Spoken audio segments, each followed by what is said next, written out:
Alright. Just double checking things here. Yeah. Audio seems to be working fine. Full screen. There we go. Alright. So, hello everyone. Back to Slay the Princess. Probably going to finish the run today. And then we will do the Happily Ever After, the route that I screwed up. But, although we've gone through all the, with the exception of Happily Ever After, we've gone through all the new, the brand new routes. However, there were a couple of routes that were, added upon, there were expansions made to existing routes. So we're going to tackle some of those. First, of course, we have to approach. I am a growing chorus of contradiction, a mass of tides ebbing and flowing all at once in more directions than my attention can bear to hold. To look at any one is to shift them all into something new, and to look away is to reshape them yet again. All of me is changing, and yet the rest of me is still the same. You can't be a contradiction. Contradictions don't exist. And yet my waters flow and my streets bustle. There are no words that can describe me into non-existence. There is no logic that can bind my multitudes. I am everything that you have known me to be, but I am also none of it. How can you stand to be a contradiction? As easily as you can stand to be you. You are like me, even if you have chosen not to look at the corners of you that do not fit, even if you have chosen to ignore the brilliant contours of your soul. It doesn't matter how many times I go back. At least one of us always hurts the other. Doesn't that change you? Doesn't that make you worse? It changes me, but it doesn't make me worse. Nor does it make me care for you any less. Does it make you worse? Do you resent me?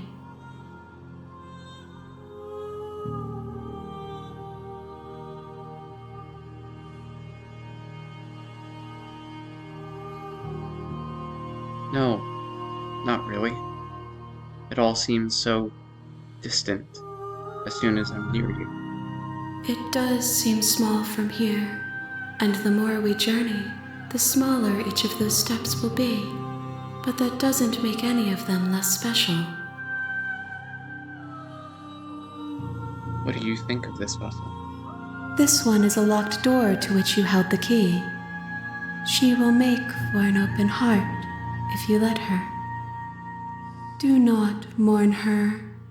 She is no longer bound.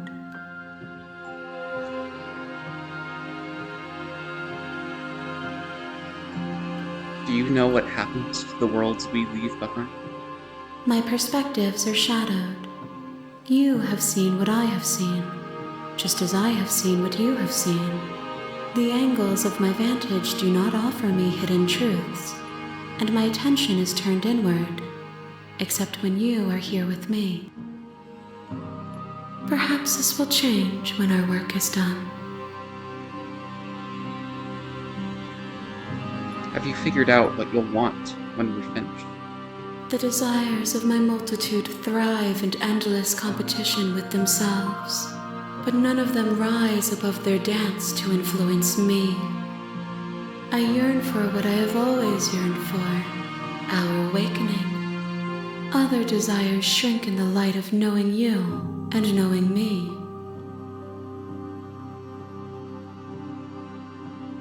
How many more vessels do I need to bring you? We will know when we near our destination. I'm ready to go back. I will be here when it is time for us to meet again. Everything goes dark, and you die. You're on a path in the woods, and at the end of that path, Silently continue. You make your way up. Yes. For this route, we need to pick up the pristine blade. The interior of the blade. We need to take the blade. You take the blade from the table. We need to enter the basement. The door to the We basement. need to go down. Good. You're still listening to reason. You walk down. She's so focused on the task. And there you are. Are you here to kill me or something? I haven't decided yet. How about you drop the knife and... Tighten your grip. You ignore the trembling in your hands. You poor thing. Your hands are shaking. You step forward. Whoops. Your grip on the blade tightening as you steel your resolve. I'm probably chained up in this basement for a reason, right? And if that knife is the only weapon you have, you'll have to get close enough to use it. So, you should just drop it. Best not to risk finding out what I can do. She's unarmed. If you hesitate now, it'll be too late. End this. What if she isn't bluffing? What if she's trying to kill us? You go into this expecting to die. You're going to die. Hesitating? Why don't you drop the knife and the two of us can be civilized with each other? I'm not dropping the blade. Then I'm not talking to you. Squint at the princess while holding the You blade. stare at the princess, squinting. She squints back. The two of you are going to do this forever, aren't you? Squint at the princess even You harder. squint even harder. So does she. At least nobody's dying right now.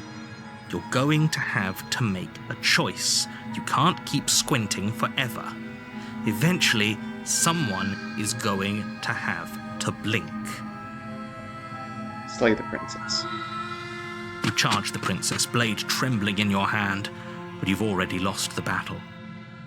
She casually sidesteps your thrust before knocking you to the ground with a single blow from her elbow. We shouldn't have hesitated. Nope. But she doesn't stop there. She kicks you a few times for good measure, the pointed tip of her shoes feeling like a pickaxe against your fracturing bones, making sure you stay down.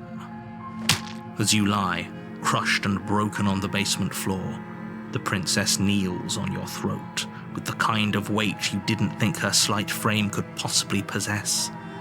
As you gasp for air, she eyes you with an intense curiosity. You shouldn't have let that fear creep into your heart.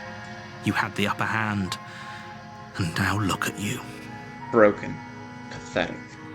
Is this really the best you could do? Look at you. Completely broken. I'd be lying if I said I wasn't a little disappointed. She applies more pressure, slowly squeezing Ooh. what's left of your life out of your lungs. This is the end, isn't it? I'm afraid it is. I just like that she chooses to, choke us to death by just sitting on our chest for a while. We have a knife. It'd be a lot easier if you just used it. Everything goes dark, and you die. Alright.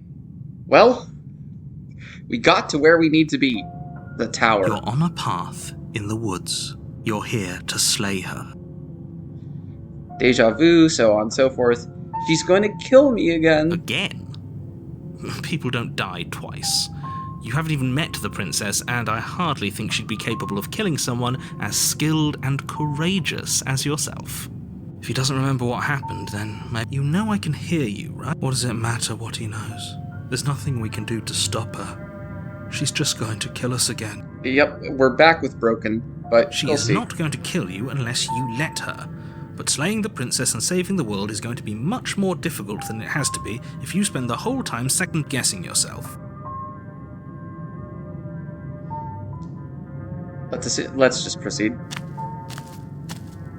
A warning.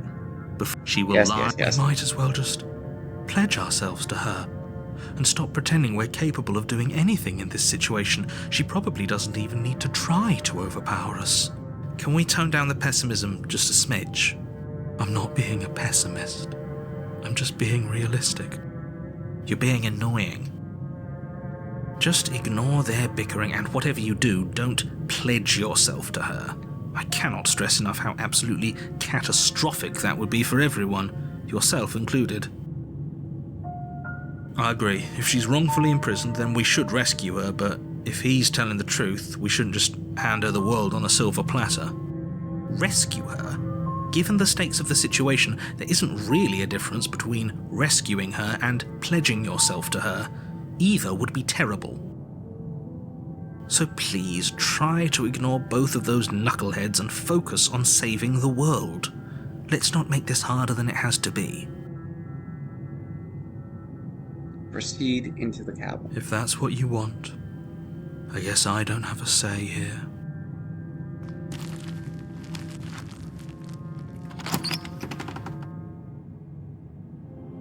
The interior of the cabin is larger and more grandiose than its humble exterior would suggest. The only furniture of note is a massive marble altar with a pristine blade perched on its edge. The blade is your implement. You'll need it if you want to do this right. Why do we feel so small? We don't feel small. We are small. Didn't say anything. Approach the mirror. Now, interestingly, you can get to this next path by either taking the blade or entering the basement without it. It's just that certain requirements have to be made differently. And the voice that you get in Chapter 3 is different as well. I don't know. To do this, to get the Chapter 3 without the knife, you have to have let the princess kill you in Chapter 1, and not told her that she's going to end the world, because otherwise that gives her certain ideas in this chapter. And since we didn't do that, I suppose let's just enter the basement without No it. blade this time. Yeah. Maybe she'll be more receptive if we're unarmed. Blade, no blade. It doesn't matter.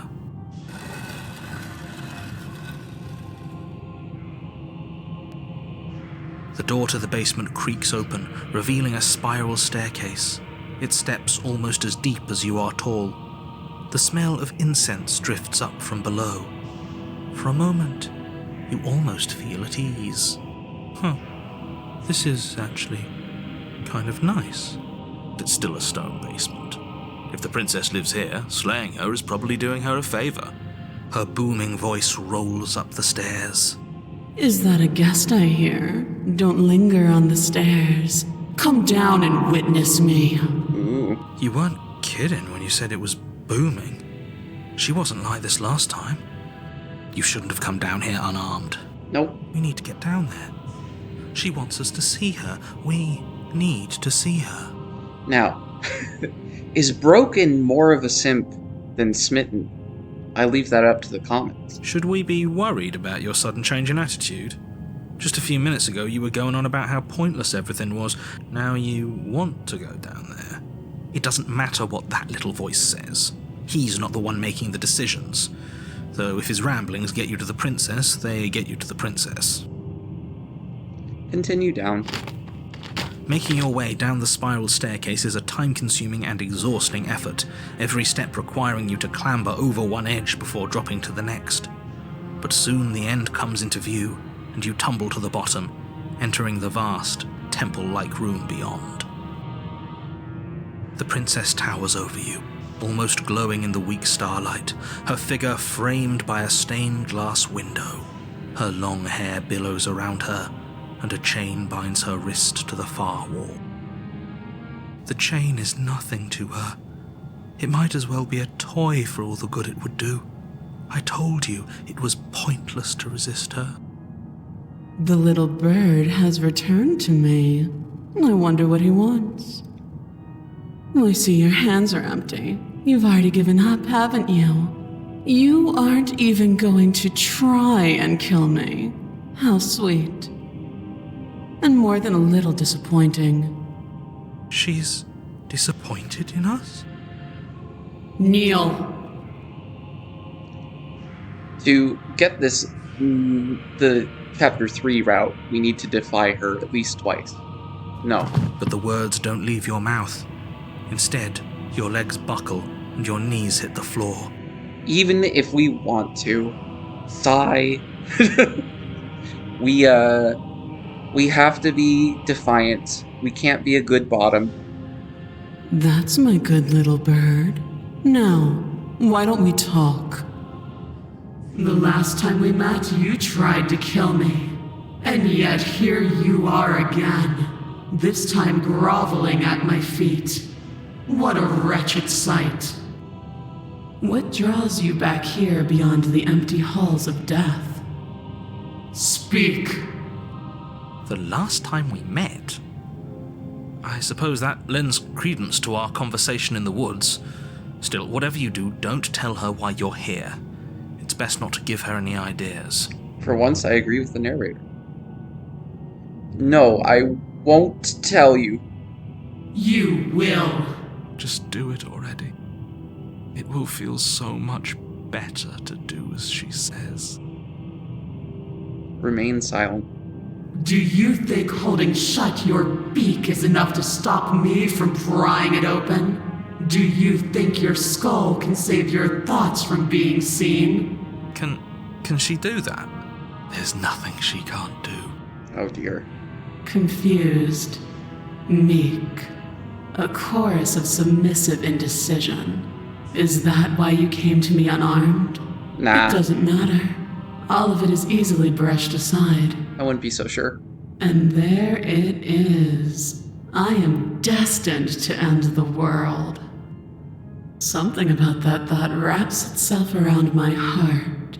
It feels like a fundamental truth to my being that I'd somehow forgotten. The collapse of the old is a necessary prelude to the birth of the new. And the world as it is now is overdue for alterations.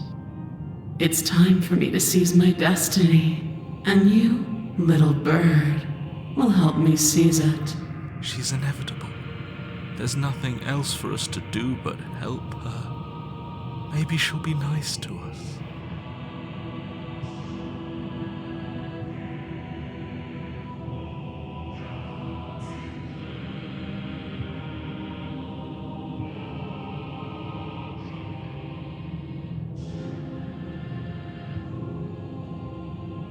What happened to you after I died? Know the limits of your privilege, little bird. There's an empty place at my side for you to fill, if you'll have it. But it is not a place for an equal. It is a place for something worthy to be kept. A priest, perhaps, or a pet.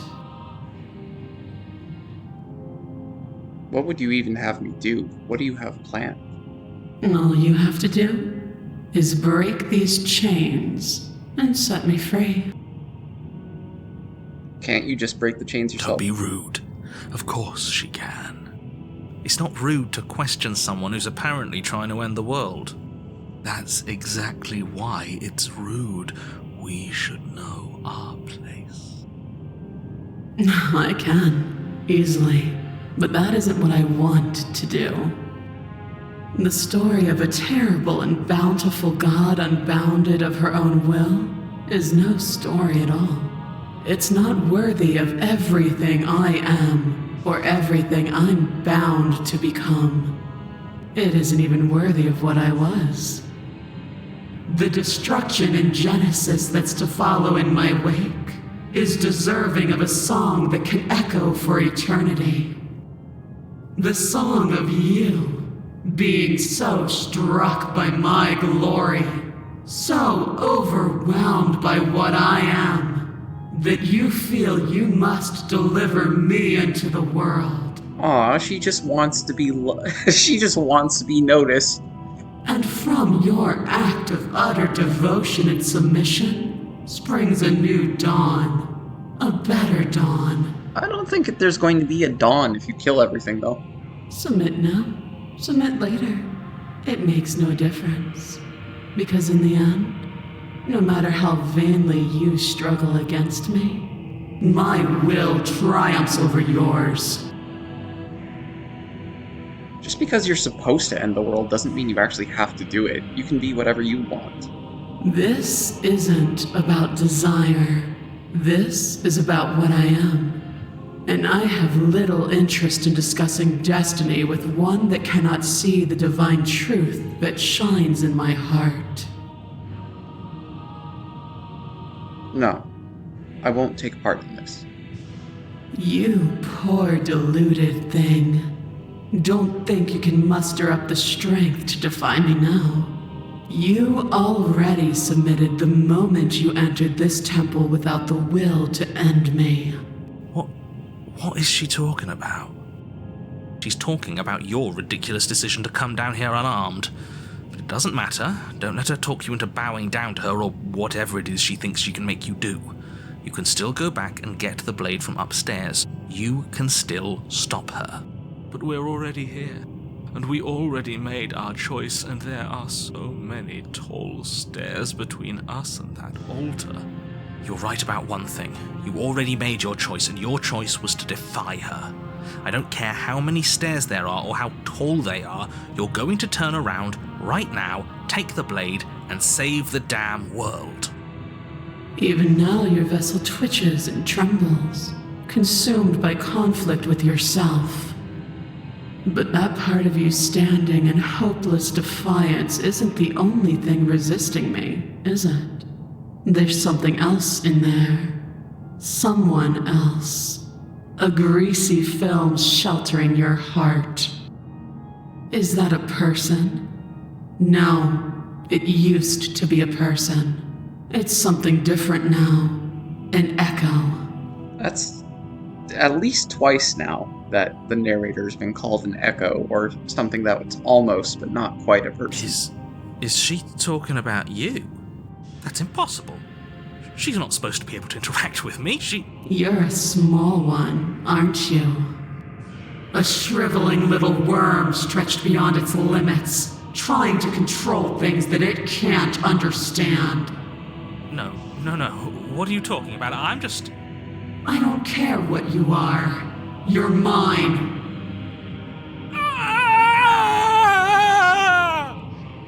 Are you okay?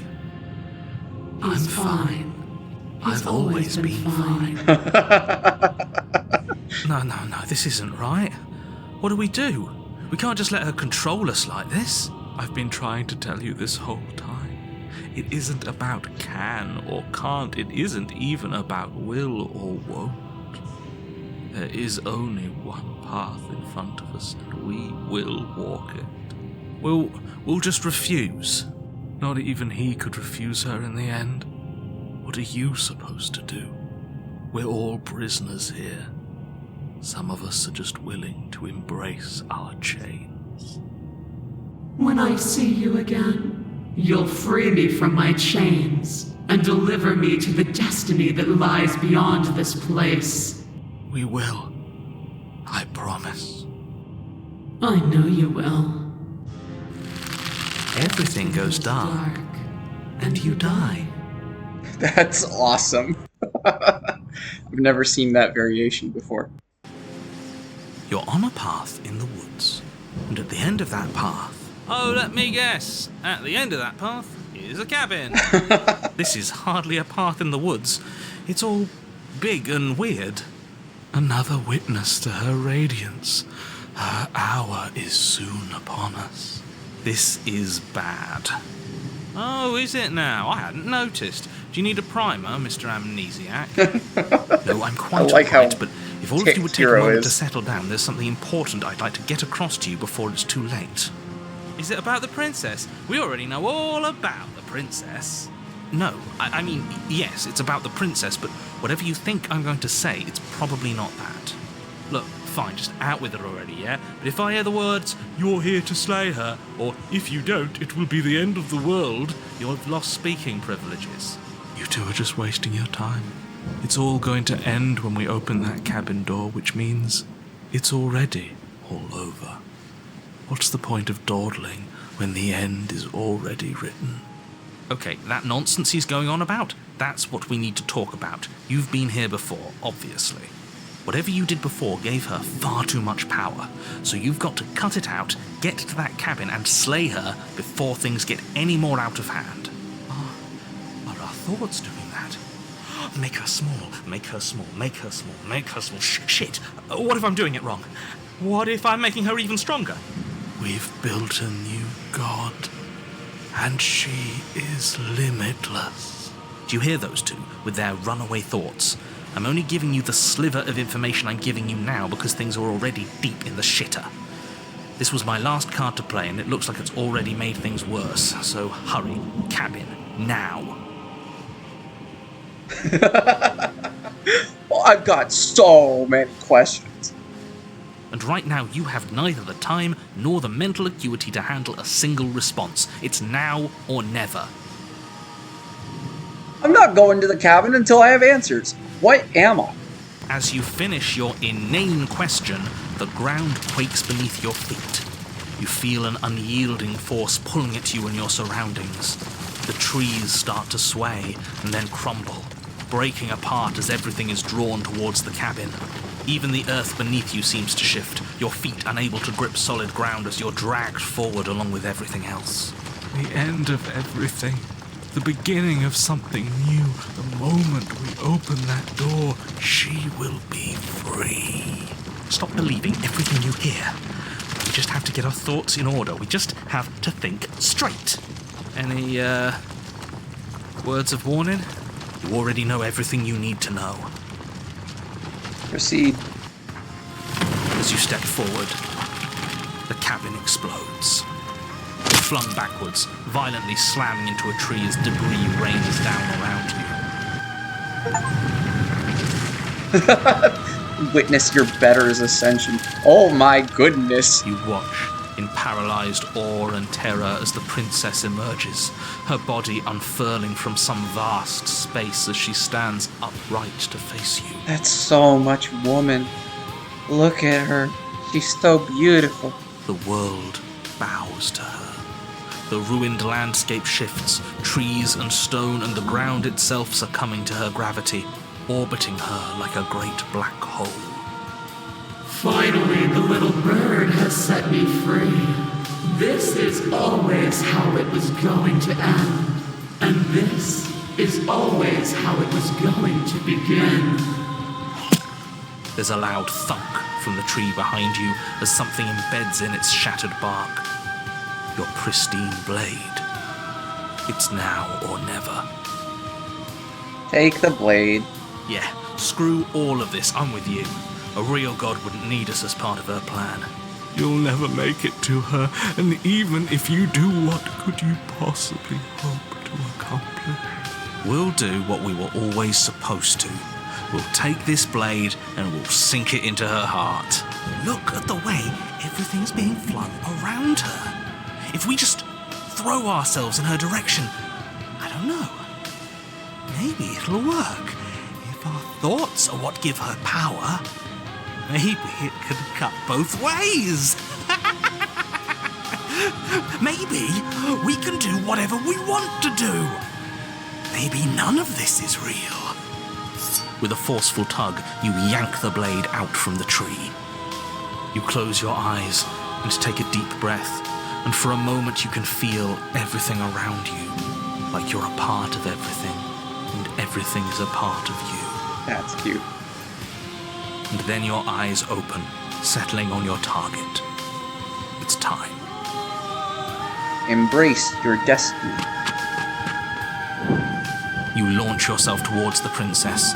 You can feel the pull of her gravity catch you, carrying you from the ground into the violent swirl of her orbit.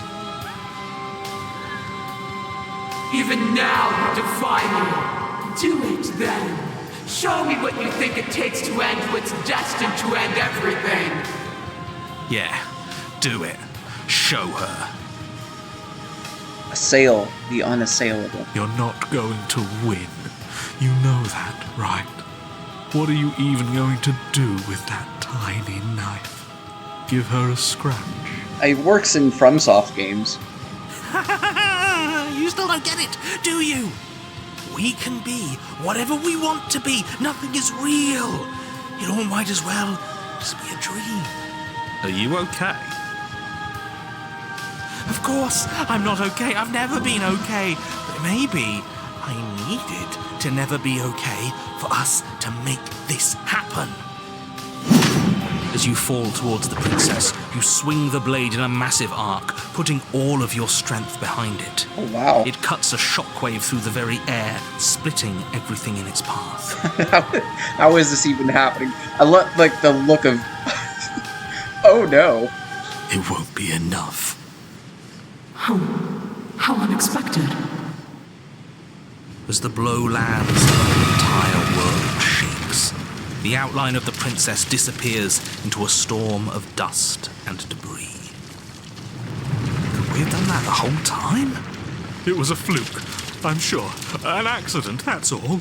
It won't be a fluke if we do it again. As the dust settles, the form of the princess comes back into view.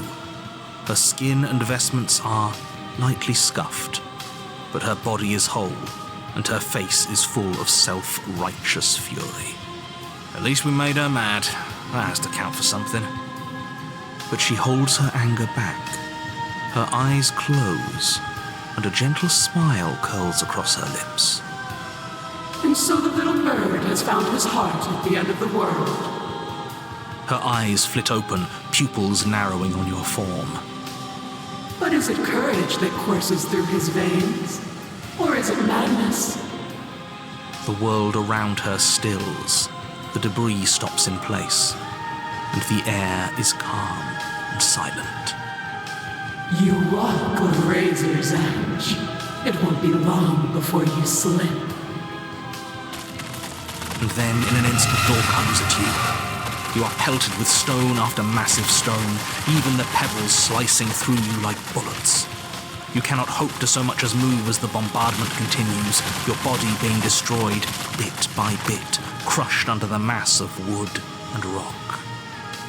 It's over. You had your moment, I'll give you that. But that's all it was. Hope it was worth it. Enough with the yous. Whether you like it or not, you're a part of us. Hell, whether I like it or not, you're a part of us. That was your moment too. And we can have another if we all work together. She's not your perfect goddess. Just look at what she's doing to you, her most loyal servant. This isn't very nice, but we did make her angry. Isn't it what we deserve? Who deserves something like this? She wants her freedom at the expense of ours, and she's willing to destroy us over and over again if it helps her. What kind of god does that? Stop deluding yourself. If we're going to make this work, all of us need to see the truth. But I love her. And she doesn't love you. She doesn't even know you exist. You are just a tiny part of an obstacle, and she is currently in the process of destroying said obstacle, so I suggest you snap out of it now while you still can. Still your doubts. All at once the pressure breaks. You burst through a mountain of debris and straight for the princess's heart. As you soar towards her, the eyes on her vestments open wide, the light of their gaze slowing your pursuit as more and more matter continues to assail you. But it's not enough to stop us, is it? We're going to make it to her. You are. As you draw near, you extend your blade, readying a powerful strike. It sings through the air. It's become an actual sword in the mouse has become a sword. It's no longer just our dagger. And is met with a barrier of light. You remain frozen in midair, the two of you unblinking, waiting to see who breaks first. And then we win. Right? That's what should happen. Why isn't it happening? Did we do something wrong? Were all these powerful, heroic thoughts not enough? I believe in us. Isn't that enough? Unless we got the rules wrong. I'm sorry. I think I messed this up. What do we do? We said that all of this was like a dream, that we should that we could choose how it goes. Why can't we choose to win? The thing with dreams is that they always end. It's gone back to a knife. Oh no. An admirable effort, but one that would never have succeeded. Come, let us leave this world of illusions. She's trying to undermine you. She's lying. Don't listen to her. But before he can finish his thought, he is gone, and your blade has vanished from your hand. The world around you unravels into a textured nothing. You have no weapon. Your will has been conquered. Is she going to hurt us now? The princess reaches forward into the textured nothing and buries her fingers into its divine flesh. Her touch is soft. Oh, that feels nice. The flame may be snuffed, but the wall remains. This isn't just for my glory. You are a part of this now. The grip tightens and somehow you feel it. The pain sits at the limits of your comprehension, like an endless sea of hands falling on you one after another, before finally collapsing in on themselves. You lose yourself in the darkness. She's hurting us again. I've never hurt like this before. She isn't even touching us. How could she hurt us without touching us? Unless all of this is us. No, we can't be this. But it feels like she's ripping us apart. Fight back. Maybe if we feel all of this nothing, maybe we can use it. Anything to make this stop. Anything to make her feel what we feel. You are a wave of tentacles racing against themselves and down the shape of an arm. You snap around it.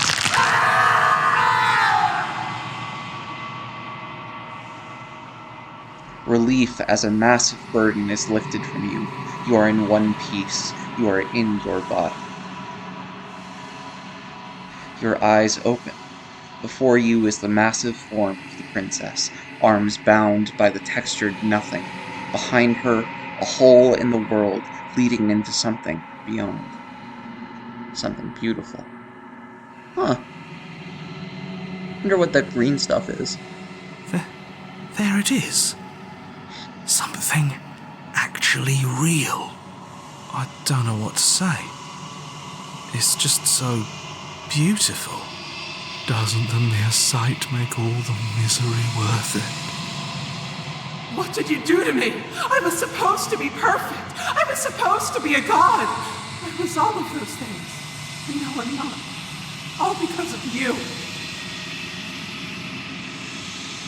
She looks up with futile sorrow at the something beautiful that sits beyond. We could have had everything. If only you had given me a little more, we could have been free on the wings of my glory. Now we're stuck here. Forever.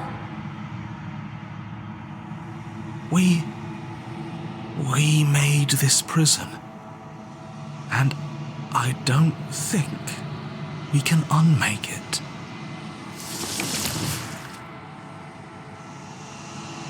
The hole mends shut.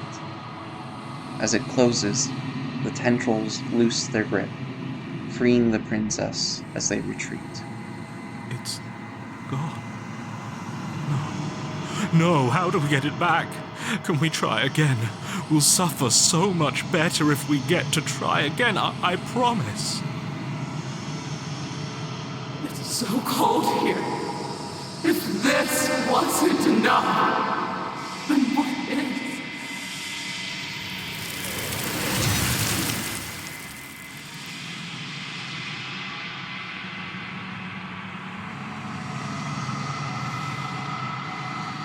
But you don't get the opportunity to try again, nor will you ever. It's time to leave. She's gone. Where does she go? Should we try and find her? And is that a... Approach the mirror. You approach the mirror. This doesn't feel right. It feels different. Final. It's calling us. And not in a good way. I don't want to look at us. The voices feel small, distant as you approach. Gaze into your reflection. Silence as you reach forward. They're gone once again. The mirror always makes them leave, but you need to see what's in it. You've unraveled. You find yourself in the long quiet once again.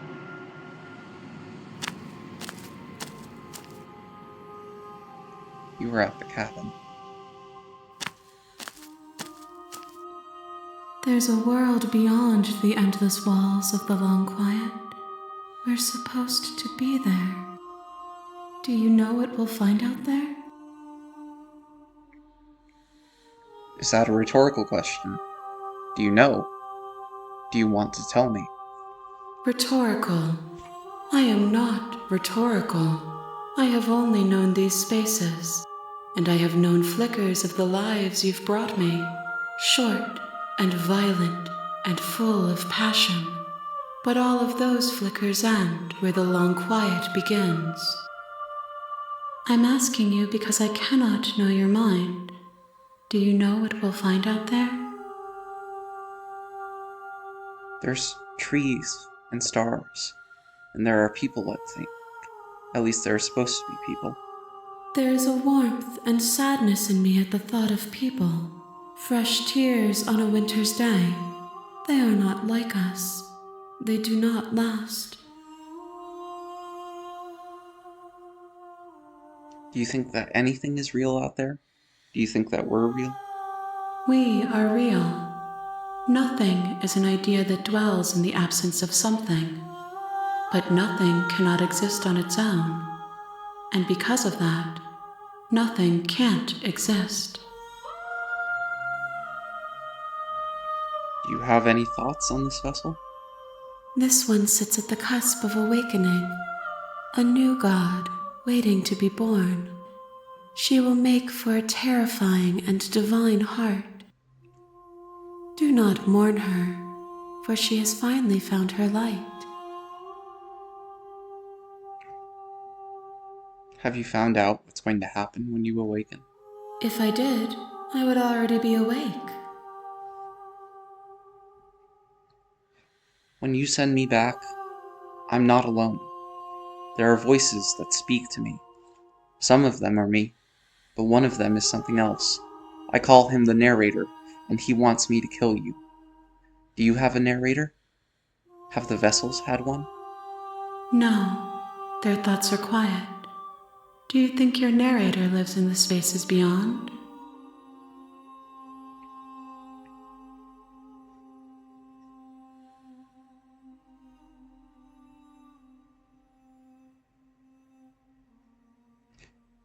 He does. I don't know what I'm going to do when I find him. There's no need for you to know what you are going to do before you do it. If you find him, remember that I'll be waiting for you on the other side. How many more vessels do I need to bring you? One. Whatever you bring me next will be enough, and then gravity will pull the others back to me. I will be singular. Whoops. Final multitude. If this is the last time, is there anything you'd like me to bring you?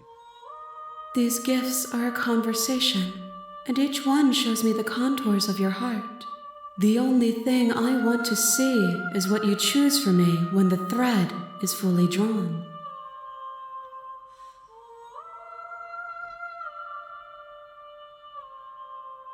I'm ready. The next time I see you, each of us will finally know what we are. I will be here, waiting for you. What is it? Bring the Apotheosis to. You're on a path in the woods, and at the end of that path is a cabin. And in the basement of that cabin is a princess. You're here to slay her. I'm just deciding... I know what we could do for one last route. Turn around and leave. Seriously? You're just going to turn around and leave? Do you even know where you're going? Quietly continue down the path away from the cabin. Fine. I suppose you just quietly continue down the path away from the cabin. Good. What we're being asked to do here is wrong. Better to wash our hands of this whole situation than to take part in it. Ignore that annoying little voice. He doesn't know what he's talking about. That's strange. It looks like this path also leads to the cabin. Cheater. How convenient. Everything's back on track again. Maybe the world can still be saved after all. Turn around, again, and leave, again. You're really keen on wasting everyone's time, aren't you? It's remarkably selfish, if you ask me. I've already outlined the stakes of the situation. If you don't do your job, everyone dies. Like, dies. Forever. I don't care. I'm not killing the princess. Killing is such a gauche phrasing and completely ignores the bigger picture. Your task is to slay the princess. Ah, yes. Because she's terrible and she's really got it coming. The, glee in his voice. She's really got it coming. But fine. You turn around and trek back down the path you came. Oh, would you look at that? You're at the cabin again. Now, I'm not normally one for superstition or astrology, but I have to say, it seems like the universe itself is doing its best to bring you to your fated confrontation with the princess. Oh yeah? Well, I guess I start walking in a different direction. Again. In fact, I'm just going to keep trekking through the wilderness until I find a way out of this place. There's always a choice. Let me tell you right now that you're making the wrong one for pretty much everyone who has ever lived, as well as for everyone who ever will. And here we go. As you trudge into the woods, something strange starts to happen. At first, it's little flickers out of the corner of your eyes. Glimpses of familiar wooden structures through the leaves. But as you focus on your surroundings, you start to realize that those flickers weren't just a trick of light. In every direction, there is a path and a cabin. And not just a cabin, the cabin. An infinite fractal of paths and cabins desperately trying to draw you back to where you need to be. Wait, what's going on? But you're too stubborn for that, aren't you? It doesn't matter how many paths or cabins appear around you, you're just going to do whatever you can to shirk your responsibility because you care more about irritating me than you do about the fate of the world. You've doomed us all, you know that, right? But of course you do. Otherwise you wouldn't just wander off into the forest in search of certain death. You lose track of just how long you spend aimlessly tromping through the wilderness. But it's not like any of that time spent lost in the woods really matters, because it isn't long before the world ends and everyone dies. The stranger. You're on a path in the woods. You're here to slay.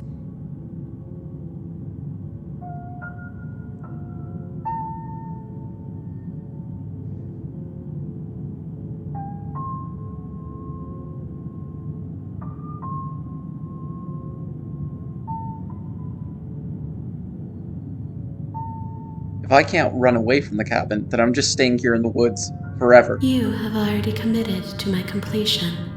You cannot go further astray.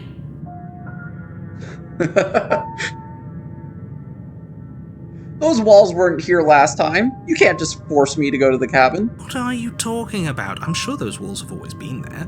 It makes sense if you think about it. If there weren't any walls in the woods, someone might have gotten lost. Or, heaven forbid, someone other than you might have stumbled onto the princess. If he doesn't remember what happened, then maybe it's best to keep it that way. I don't know. I think it's more fun if he knows what we're thinking. He's like a captive audience.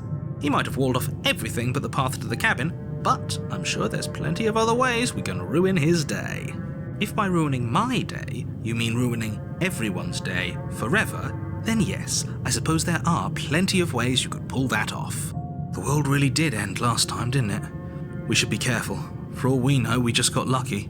The world hasn't ended yet, and you are never going to slay her with that attitude. Stuff those pathetic little voices to the back of your mind and stay focused on the task ahead. Stop calling my voices pathetic.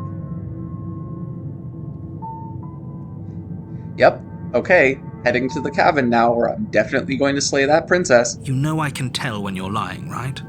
Please take this seriously. I am begging you. A warning. But she will lie. If we're stuck going in there, maybe we should believe her. Maybe she isn't a liar. Ignore him. He's just being difficult for the sake of it. Let's keep an open mind. The cabin interior is wrong. A confusing patchwork of many cabin interiors, all projected across what's almost the same space. But it's all shifted. An inch here, a foot there, such that the seams are never quite visible enough for the place to make any sense. The only furniture of note is a plain table, its legs all the wrong lengths, its material devoid of feature. Perched on that table is a pristine blade. I like that even, like, oh yeah, no, the, the camera's moving around, like, yeah, the walls shift unrealistically, like, the floor doesn't exist, the walls don't exist, and even the windows are different. That's nice. The blade is your implement. You'll need it if you want to do this right. If he wants us to take it, maybe we should just leave it to collect dust, or better yet, grab it and throw it out the window. What good is a knife against a world-ending monstrosity anyway? No, we're taking the knife. Have you seen this place? We have literally no idea what to expect and no idea what we're dealing with. I've already told you what you're dealing with. You're dealing with a princess. How many times do I have to explain this incredibly simple and straightforward premise? You can't just say that. Not when everything here is so wrong. Listen to me. My job is to describe facts as facts and to guide you through your job, which is to slay the princess and through that action, save the entire world. And if you're going to slay her, you cannot let fear creep into your heart. You cannot lose yourself before you even get to her. Oh, ho, ho, ho. You've piqued my interest. What's going to happen if we lose ourselves? Nothing, because you're going to pull yourself together. Just ignore the stressful geometry and stay calm. How? Even if we closed our eyes, you're constantly describing it to us. I'm not going to stop doing my job, so you're just going to have to get better at yours. And quickly, if you don't mind. Yes, take a deep breath. I'm all for getting under his skin, but we'll miss out on loads of fun if we shrivel up into a ball and go insane the first time we see something weird. What you're seeing here is obviously real. Just accept it and go with the flow. It really isn't hard. Okay, I'm fine. Good. Now, whenever you're ready, we're all waiting for you to complete a very important task. Didn't say anything about the wall. We don't need the knife. Let's go. The door to the basement creaks open, revealing a web of branching staircases all built from unidentifiable materials. Nothing here seems to belong, and the closer you examine your surroundings, the more confused you get, your head throbbing with the effort of making sense of this place. None of the stairs even seem to go anywhere, let alone down. The air here has a sickening, almost sludge-like miasma to it, the kind of indiscernible quality that comes from the blending together of every scent there is at once. An odour that is simultaneously everything and yet the sum of it all coalescing into a thick, nauseating nothing. If the princess lives here, slaying her is probably doing her a favour. Her voice, a disquieting collage of tone and personality, drags up the stairs. Oh my gosh. I hope the mic didn't pick that up. Someone just revved their engine super loud. Hello? Hi. What are you doing here? Are you here to kill? No, thank you. Oh, don't be such a baby. I don't want to do this. Let's just turn around and leave. This feels wrong. This feels like a trap. Like whatever we do, we're gonna die. We don't even have a weapon. Nope. But we already tried turning around and leaving, didn't we? And he threw up a wall. No way to go but forward. And whatever choice we make, whatever she is, we know one thing for sure. And what's that? That the fate of the world hinges on your success? There'll still be plenty of ways to ruin his day. So true. Contrarian gets it. The whole point of this game is a narrator. It's a narrator annoyer simulator. Take the harsh down left, center staircase, or soft stairs. Let's just take the center. You step onto the center staircase. Paths wind out around you in all directions, each step branching into its own staircases, which branch into their own staircases, and so on. You aren't quite sure if yours is taking you up or down, but at the very least, it's taking you somewhere. You concentrate on where you are, careful not to stray onto any of the many splitting branches that tempt you on all sides. You wouldn't want to have to backtrack to yours once you'd made a decision that took you someplace else. And so you take one careful, focused step after another. 1 foot down, another foot down, another after that. You lose yourself in following the correct pattern, in following what looks to be the true path, the one that cuts straight down, or up, or maybe sideways. But no matter the direction it goes, it certainly is the most true path. You know that much. You slowly lose sense of yourself the further you go. Time disappears, and you can feel yourself begin to untether. But our faces will become the cursor again. Physical sensations dull and then vanish, until the only things experienced are the endless repeating patterns and emotions of the journey, a continuous march forward to a destination long forgotten. Consumption and betrayal, skepticism and blind devotion, rivalry and submission, terror and longing, pain and unfamiliarity. And at the heart of it all, an emotion that can only be described as... Can I help you? What the hell was that? What happened to us? I feel so strange. Like I'm fundamentally different, but also still the same person I was at the top of the stairs. Oh well, that was a trip, but now it's over. Time to get back to our old devilish ways. The princess, eyes bright but otherwise shrouded in darkness, watches you impatiently from the other side of the basement. Don't forget why you're here. And why are we here again? In case you weren't listening, I'm afraid I lost myself on the way down. You're here to... He's just being an ass, we remember. Though I'm still not sure if we should trust you. Let's talk to her for a bit, try and get our bearings. She seems normal. Her eyes are, like, weirdly big. I'm sorry, I didn't realize I was here. And yet here you are. How strange. Do you remember anything at all? Do you know why you're here? Do you know me? The shadows recede, revealing the princess's face. She's so blank. I have no idea who she is. Isn't that fun? A new puzzle for us to take apart. If she's keeping her cards close to her chest, it's because she wants to deceive you. It's okay. Don't worry. Sometimes I get lost here too. As the princess speaks again, it's almost as if she fractures. And where there was once just one of her, there is now another. Oh dear. We can do that? I don't like this. It's those cabins all over again. Can we put her back? Don't. How would you begin to put her back? What would you do here in order to fix this? You said you'd been here before, right? What exactly happened last time? Does it matter? Yes, it matters. But I'm not going to waste any more time prying out details if you're going to be so irritating about it. It seems to me like you saw something you weren't supposed to have seen. If only you'd listened to whatever words of wisdom you were given in that other reality. But what's done is done, isn't it? Whatever you saw last time, unsee it. Whatever thoughts weaseled their way into your head, unthink them. If it's not already too late.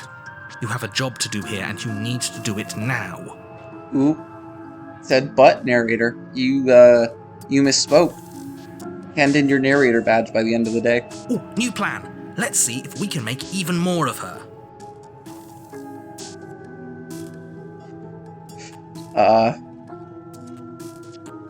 Leave her in... Oh. I'm getting you out of here. Try and free her, or leave her in the basement, or retrieve the blade all at the same time. There's more of you now. There must be something wrong with you. I'm the same as I was a moment ago. And what's that supposed to mean? Are you trying to get under my skin? Nice princess, and neutral princess, and, like, mean princess? She fractures again. I don't like where this is going. Neither do I. Which is why you need to slay her now before things get more complicated than they already are. How would we even do that? Where would we start? We could always start by retrieving the blade. Can we even leave this place? I don't like thinking about what might happen to us if we have to go back through those stairs. Well, that's where the blade is. If you want it, you'll have to go and get it. I don't think we're going to be able to put her back. Kind of hurts to think about it, doesn't it? It's like everything we say just multiplies her. It certainly looks that way, so please, for the love of everything, stop asking her questions and stop stalling. You're obviously just making things worse. You know why you're down here. Apparently a threat. These are all questions that we can ask her, usually. Let's ask her one more. What's her name? Princess. You can call me Princess, if you'd like. You can address me as Your Royal Highness, or Her Majesty. Any honorific should do, really. None of them have names. How astute. I told you she was untrustworthy.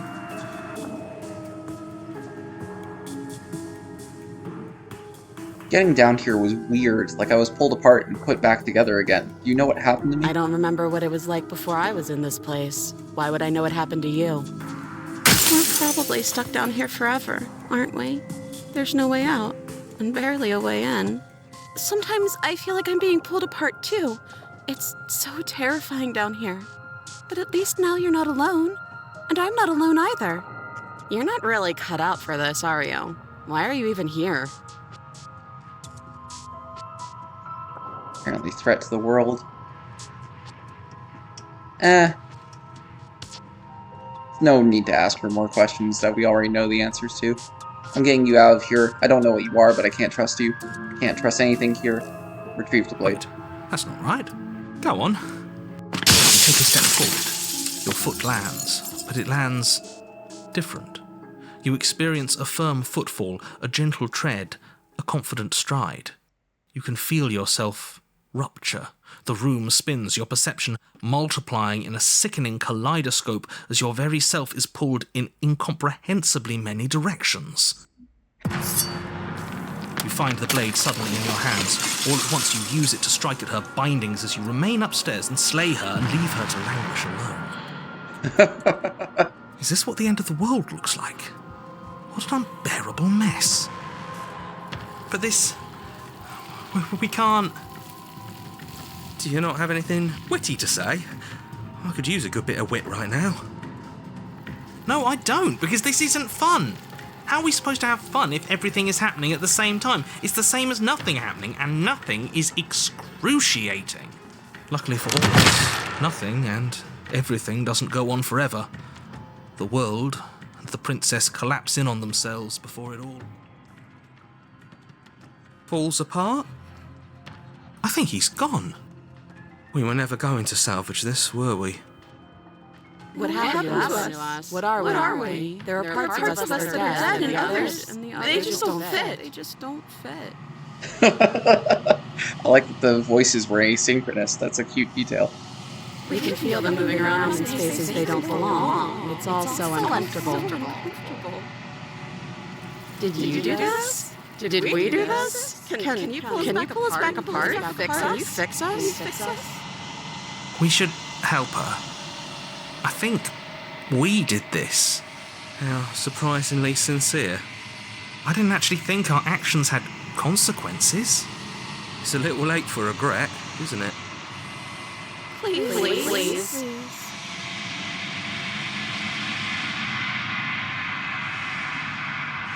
Do my best.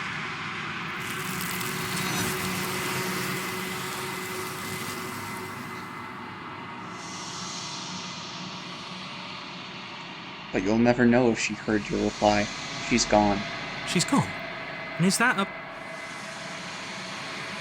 It's going to be okay. But it feels so bad. Yeah, don't look at it. I don't like that thing. See you on the other side. It's going to be okay. Okay. You're not messing with us, right?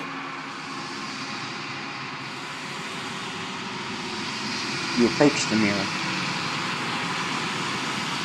Oh, that was weird. Silence as you reach forward. They're gone once again. The mirror always makes them leave, but you need to see what's in it. You are nothing at all. But that isn't me. You can't be nothing.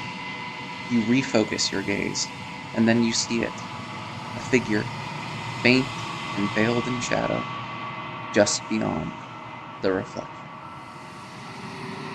Are you me? I think you know what I am. A crack slides down the center of the mirror, splitting the image in the glass in two. And then another crack forms, and another, turning the mirror into jagged shards of broken glass. So, you're the narrator.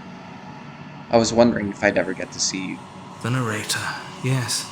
I suppose that's my job, isn't it? You needed help after all, an objective voice to guide your blade. But you were never supposed to see me. I wonder how many worlds you've damned to extinction to fall this far. What are you? Are you something like me? Well, hold on. Because you can tell just because things disappearing. We only get a limited number of questions. If you're not me, then what are you? I'm an echo, likely one of many. Somebody made you after all, and I'm what's left of him. Not that I'm the only one who can make that claim. I'm sure you've met many others like me.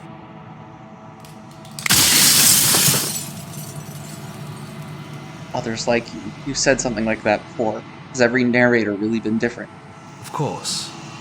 That is by both necessity and design. This construct you're in exists in many places at once. Any time you failed, any time you thought yourself dead, it would restart and shunt both your consciousness and hers into another world.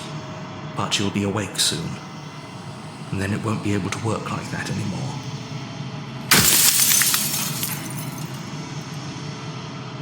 Do you have anything to say for yourself?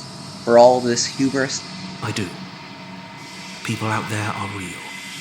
No matter what you do to them, no matter what you enable, I want you to remember that.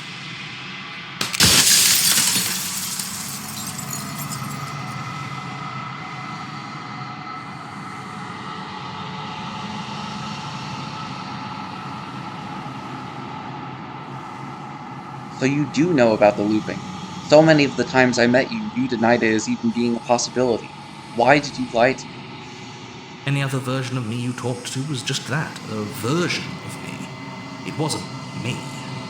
As to why they lied, perhaps they thought that admitting to it would have pushed you to certain realizations that would have made finishing your task impossible. Maybe they were just in denial. I'm sure many of them were convinced that they had to be the first version of them you'd encountered. Anything else would have been too existentially unpleasant.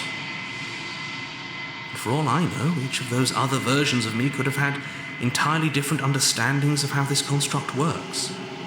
Who's to say which of them are right and which of them are wrong, really? Except for me. I can tell you for a fact that I'm right. Of course you can.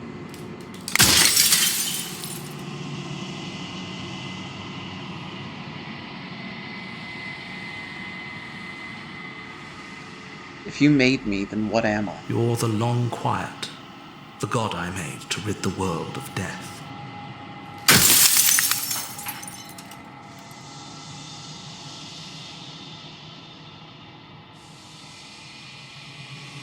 What is the princess?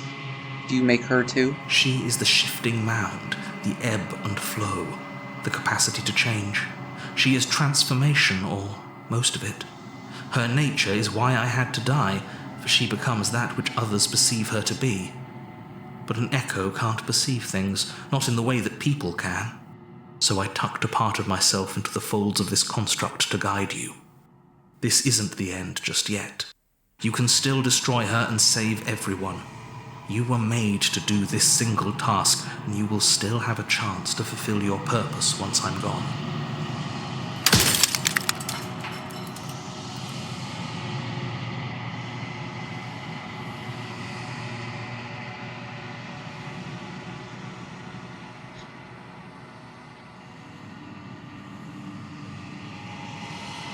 What would it be like to live in a world without her? Light, burdenless, an eternal pattern of forgetfulness leading into the joys of rediscovery. Everyone will be with the ones they love. No more fear, no more howling chaos.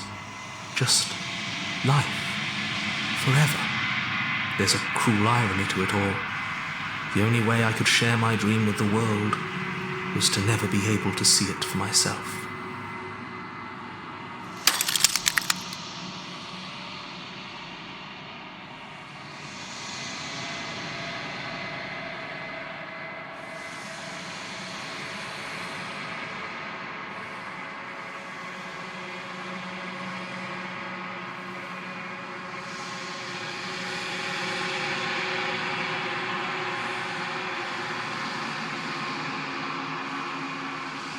Are you a god? Or were you a god? No. In life I was painfully mortal, a witness to the end of days. I held the fear of death in my heart and saw oblivion threaten the very memory of everything I knew and everyone I loved. I needed to do something, so I made you, and I made her, and I made this place to hold you both.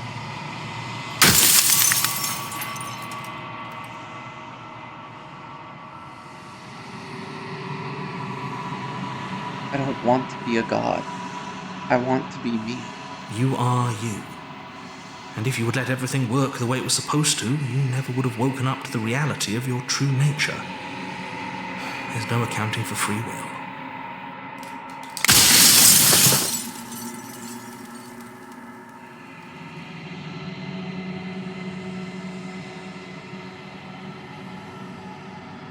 I think you're out of time. So I am. It's like I said, I'm just an echo. And echoes always fade away. You know what you have to do.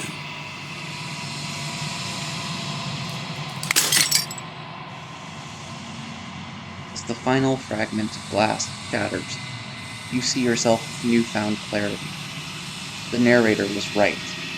You are the Long Quiet, a vast and nascent god, and it is finally time for you to wake up. All of this is you. Proceed to the cabin one last time. When you arrive at the heart of things, there is no final vessel for you to bear witness to. There is nothing for you to find.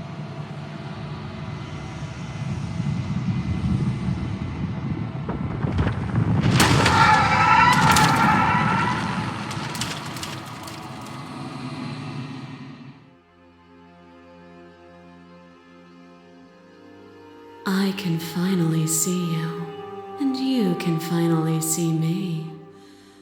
It's been so long, and my heart has ached for this moment. I've missed you dearly.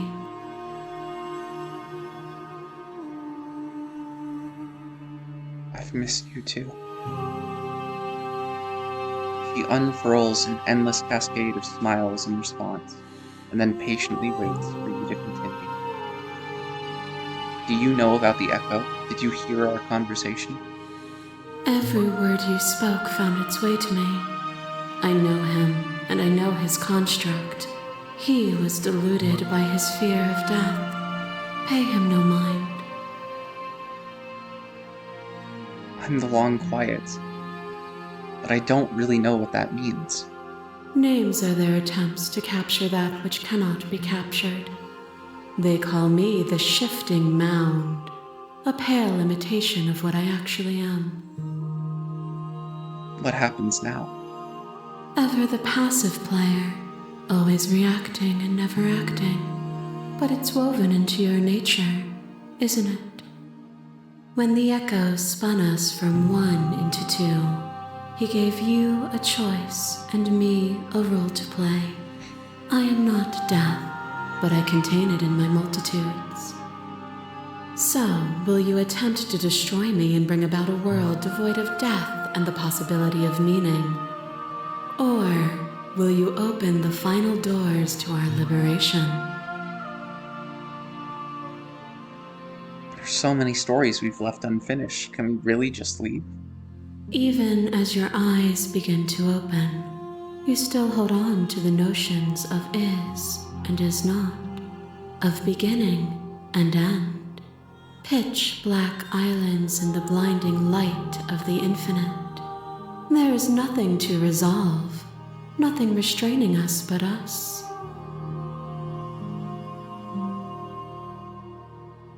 Don't you have a say in all this? Why is it all falling on me? Of course I have a say in all of this. You and I share reflections of each other's burdens, just as you and I share reflections of each other's gifts. If we didn't, the winding paths that brought us here wouldn't have been full of strife and conflict. I love this design of, she stretches out like a tree. Like, the princesses make up her roots, and then her hair, quote-unquote, hair is just made up of more princesses reaching out. Yeah, a mound that shifts. It's a good name. Let's talk this through. I have so many questions, and I need answers before I can make a choice. My very nature is paradox, as is yours. You cannot use words to grasp at things that are beyond their reach, and you cannot rationalize that which defies logic. But violence and passion are dances that both of us know well. If this is what it takes to enlighten you, then so be it. Masses mob you. There is no beginning to them, and there is no end. And there is no end. There is only the flood of bodies. There is only the flood of bodies. In every moment you hold every possible sensation at once. And then you hold them all again. Sensation at once. And then you hold them all again. But in the end, you reflected it back at me. For a brief moment, both of us were everything. We can be everything again. We can weave a beautiful and endless song. So, you might have noticed, yeah, there's like a highlighted one at the top here that's red. This is where the endings of the actual game come in. If you believe in what the narrator said, or if you just, if you've become convinced that the shifting mound is not good for the world, that her endless possibilities and her endless death that she will bring to everywhere is bad, then you can keep refusing her, and you can open the possibility of killing her. So, and of course, there are different ways of trying to talk her down. You can either address the vessel statement directly, and that could get you a different ending, or you can appeal to your shared humanity, which could get you a different ending. We can appeal to our shared humanity. As you can tell, it's going with the princesses that we gathered in reverse order. We can appeal to shared humanity in a bit. Let's just address this vessel statement directly.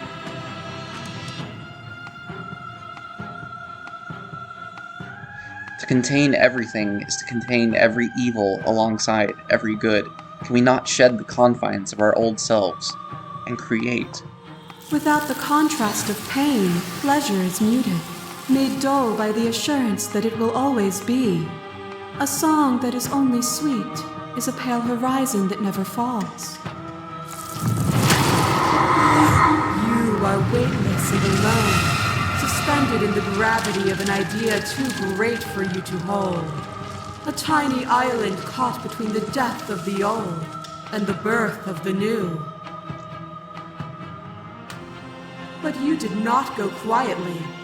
You spat in the eye of that which would claim godhood, and through that defiance, you bound us both together. This big woman, so pretty. Without me, there are no externalities to resist.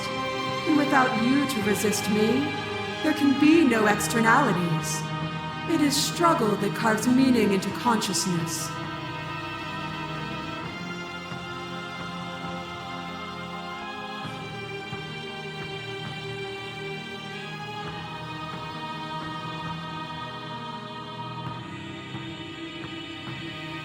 You were consumed by your own ego. And you shed your doubts to rise against me. It was only together that we were able to create something beautiful. Fear is a chain around the neck and a needle in the eye. It was fear that made our prison, and it was fear that told the lie that our spirits were not free to choose. But even bound, you saw a light, and you gave me the wisdom to speak my heart and shed my doubts. Without fear, suffering ceases to be. Without fear, death dissolves. Without fear, we are free to choose beauty. This construct is a machine of fear. It has no place in our divine hearts. Shatter it. Leave with me.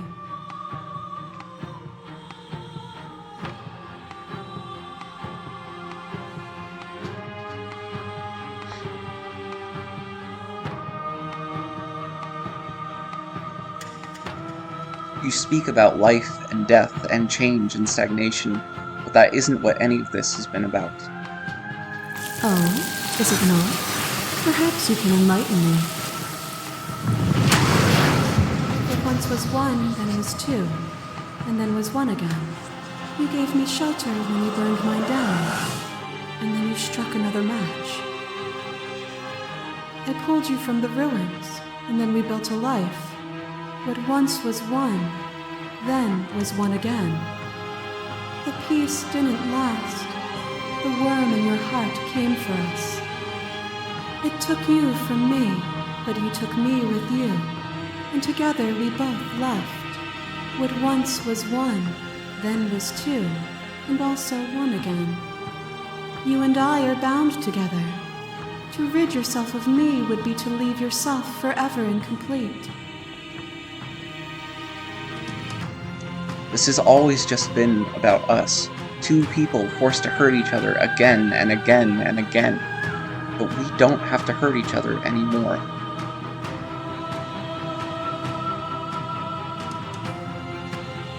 You cling to your notion of pain is suffering. There is beauty in ugliness, and love in conflict. Your little head tried to stake into your body, and another, and another, and another. Do I miss your heart because I can't stand to see it go? But the stakes meant nothing to you. You had a desire, and you set that desire free. You lifting me and me lifting you, forever and ever and ever. Consumed by true belief, there was nothing that could hold us back. There can be love and conflict and beauty and ugliness between us without bringing the whole of reality into the picture. We are the whole of reality. As the clash between you abates, the princess withdraws, trembling. You are unmovable. Is it by the design of our conflict that I cannot win? Or are you just that fervent in how you cling to delusion? Nothing is immutable. Everything that is exists only in relation to everything it isn't. There is no constant. There is no center. Open your eyes and accept what we are. We can leave this prison together.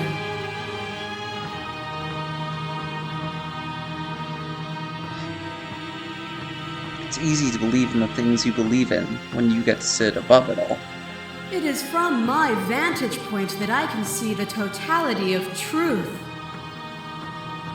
What do you think happens if we leave here? This universe dies, and a new one is born.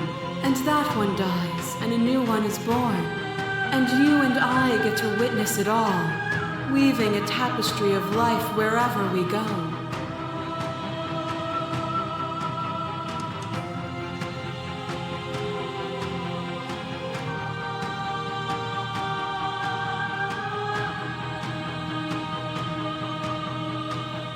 You've done everything you can to make me understand your perspective, but you keep dismissing mine. If you think you can change me, then I must be able to change you. What I offer you is not perspective. It is truth. Whatever you're trying to do right now, you don't have to do it alone. Wait, which hero are you? I'm all of them, I assume in the same way that you're all of you. Where's everyone else? They're still where you left them, stuck in the folds of this place. Part of me is with them, just like part of me is with you right now. There's still a piece of me nestled close to where it all began. I can take you there. I can take you to her heart. It's time to resume our dance. She's relentless, isn't she? Let's make this quick. Are you ready? I'm ready. Then let's go.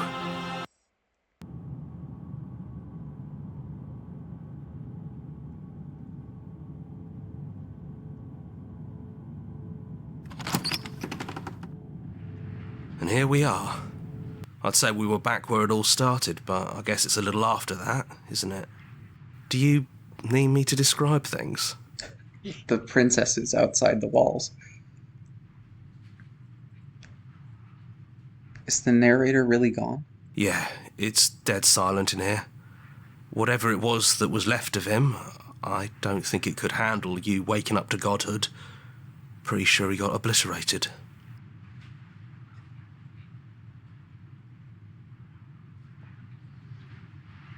I don't know how to feel about him being gone. Yeah, it's complicated. He put us through hell, but he's been part of us since the very beginning, hasn't he?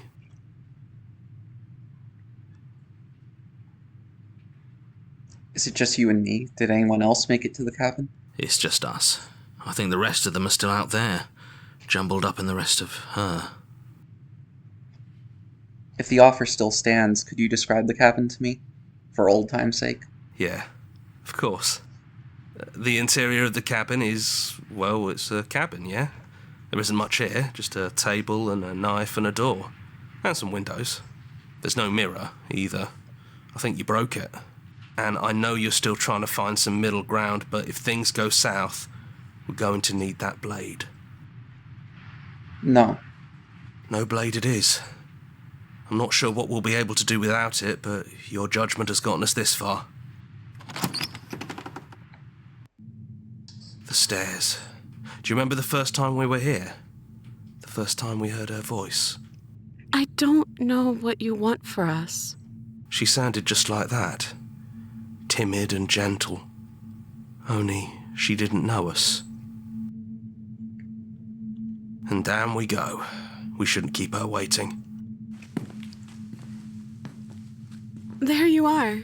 You look just like you did when we first met. Let's talk for a bit. Maybe we can figure this out. I like that she's not chained up anymore. Sit with her. It's so good to finally see you again. Yeah, I missed you so much. Not that we've ever really been apart, but still, it feels like it's been so long. Like this is some sort of a big reunion. I'm sorry for all the times I've hurt you. You are so sweet, but the first time we met, you tried to rescue me, and I stabbed you like 50 times in the chest. And you know how bad of a job I did. You were the one getting stabbed. I mean, yes, you were possessed by that freaky voice living in your head, but I also could have maybe tried doing anything else before deciding to kill you. Anyways, I'm also sorry. We both let things get a little out of hand, but we don't have to let that stop us from being who we want to be. You know, when she puts it like that...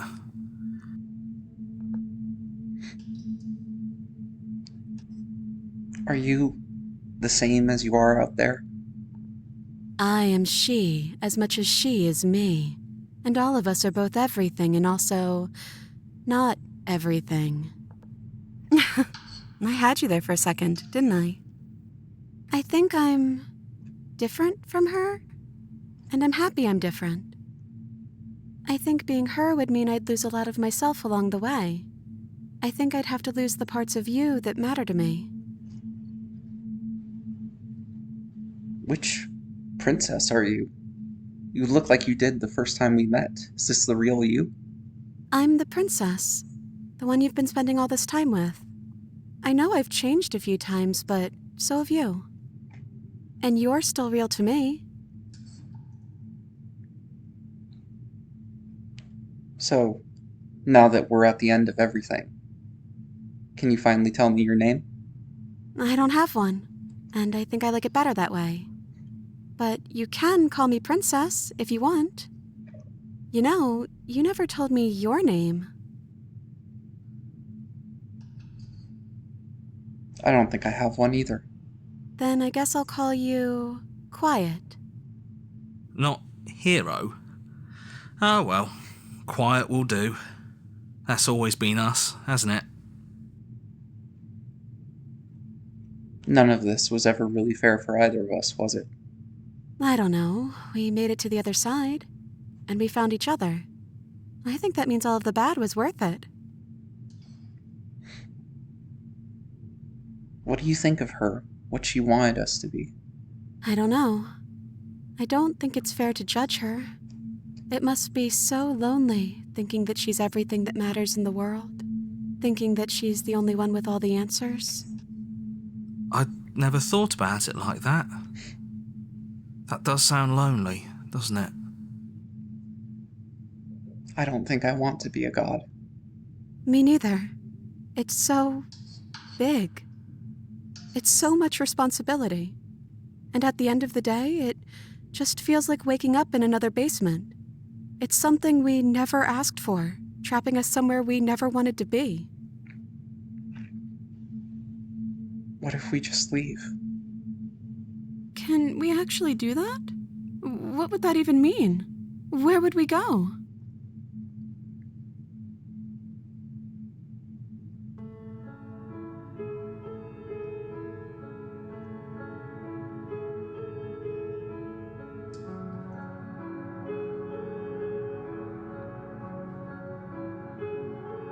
I've always wanted to leave with you, but I didn't like being a god. I just want to walk through that cabin door, as we are. Just you and me. I want that too. I think I'm going to stay right here. Whatever you're doing right now, wherever you're going, it feels like it's for just the two of you. Are you going to be okay alone? Yeah, I'm not sure I'll be alone for too long anyways. The others are still around here somewhere. I'll find them.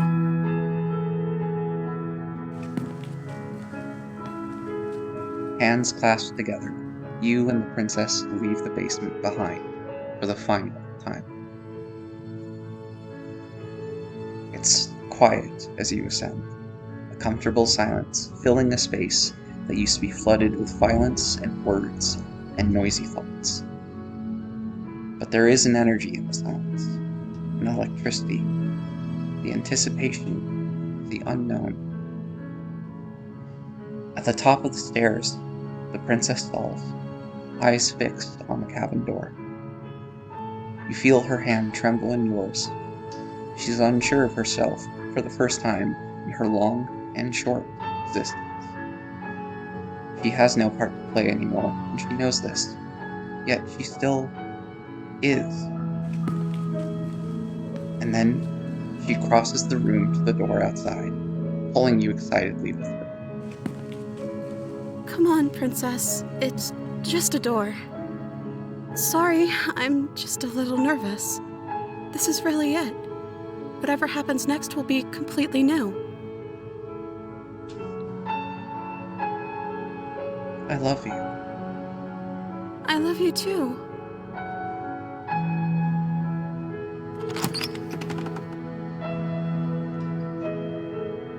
And that was Slay the Princess. The Pristine Cut. Shout out to everyone that made this. It's great. It's awesome. It's fantastic. Shout out to Nicole Goodnight and Jonathan Sims especially. And that is where the game ends. There are different endings, of course. There's an ending where you kill the princess. There's endings where you become a god with her. There's variations. And if you decide that this is where you want to end things, just because it's got, the credits have rolled and it's a nice little ending, by all means, feel free to stop watching the video. I wouldn't be offended if you did. We're going to do the one last path, the one I screwed up earlier. Oh, I skipped through the credits too fast. It was a nice little thing with the two main creators of the game, their cats. Very cute. Yes, and you can, of course, at the end of the game, explore their Discord, subreddit, so on and so forth. But if we go to... Actually, I wonder what happens if we click continue. Oh. Alright then. We're going to go to a new game, and we're going to go through the third chapter after the damsel. But if you decide that this is where you leave, goodbye. I hope you had fun. We'll be doing... On the channel, I'll be starting to upload more Pillars of Eternity 2, and I've got a new game... I've got an idea for a new thing to upload, and we'll see if that works out. But I'll keep that a secret for now. Alright. You're on a path. Yes. Continue. You make your way up the short path. Proceed. Go. The interior of the blade. We need to enter the basement without... The door to her voice. Continue down the stairs. You're still listening to reason. It would be better if you had a weapon, but you walk down the stairs and lock eyes. I am begging. Hi. I'll see what I can do. You're only making this more... Thank you. They're large and heavy. I'm going to check upstairs. Okay. Return to the bottom of the stairs. You make your way to the bottom of... Save the princess and not slay her. Fine. Against your better judgment, so on and so forth. Approach the locked door. We won't have any of...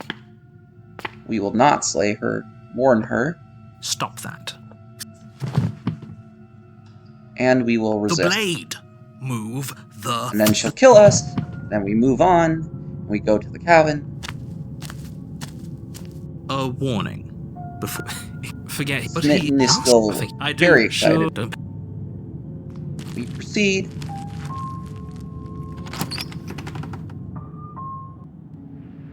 The interior... The blade is your implement. We once again enter the basement. The door to the basement creaks open. Okay, we don't... Yes, for everyone's sake, you're not in... You walk down... She... Oh, your spirit. It's you. Did you hear? And she could... Flattery, really? That's... No.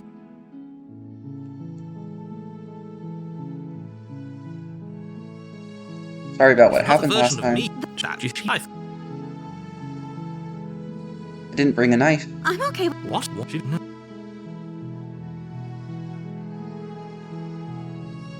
What happened after I died? You died. Rescue her. You're what?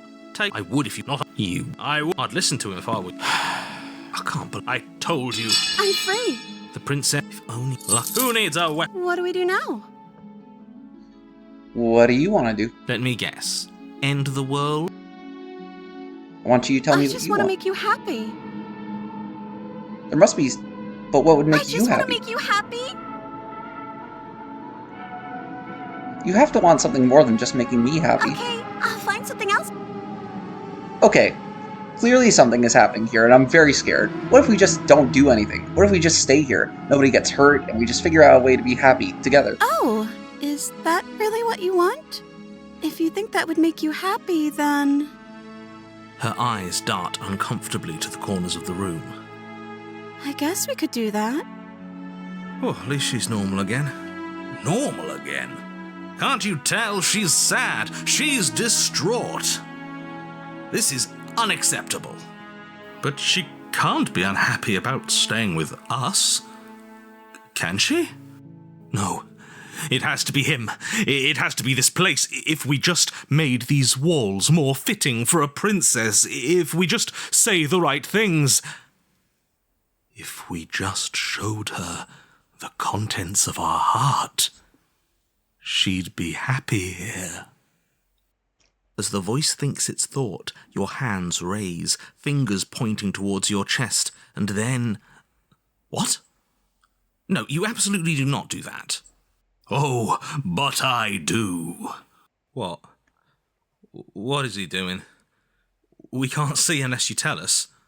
Are you sure you want to know? I suppose I can't stall forever. You plunge your nails into your chest, digging deep, grasping for a handhold. And you find it, your fingers curling around your ribs. Oh no, what are you doing? Are you okay? You can't do that and be okay. Time out. He should not be allowed to do that. He's not the decider. And yet, it's done, isn't it? It will be soon. You yank violently, your bones cracking with wet pops as you pull yourself apart inch by painful inch. Your exposed heart, framed by jagged ribs, thumps rhythmically in your raw, bloodied chest. The loosened, threads of your body unfurling to cover the surface of the room. Don't mind my sacrifice. It's a fair price to pay to give her everything she doesn't know she wants. Oh dear, Smitten's being creepy. Oh, I see. You're trying to tell me something. It's beautiful. I hear the heartbeat. The princess, mesmerized, reaches towards your beating heart, and then everything goes dark and we die? Yes. Happily ever after. You're on a path in the woods. Oh, Mate, wow. We're clearly already in the cabin. Excuse me? You're clearly... Oh. Huh. So you are. How do you know about the cabin? I didn't get to the cabin part of my opening monologue yet. We've been here before. Well, not here, but I'm sure you know what I'm talking about. You knew about the loop-in last time. Not that he was eager to divulge that. Right on cue, here's the new guy. Welcome! I can't say I'm happy to be here. This is a bad place, all stale and wrong. Can't you feel it? Princesses, this is interesting. Okay, yes, I get it. You've been here before. That's terrible. You know that, right? Because the only reason you would have been here before is if you failed in whatever world you'd come from. Meaning you doomed an entire other reality. But I'm sure since you're so well-travelled, you know that, yes? We know that you keep... Oh. Whoa. Right. It's a little Why did that quiet happen? here, isn't it? Maybe that's one of the... Sorry, I'm just gonna have to go through that more carefully. Bad place, all stale and wrong. Since you're so well-traveled, you know that, yes? We know that you keep telling us that, but we've never seen a world end. As far as I'm concerned, that whole conversation is just noise, and I'm stuck on a better question. Where's the other one? The other one? Yeah, a certain lovesick fool has been suspiciously quiet. One might even say, absent. Oh, you're right. It's a little quiet here, isn't it?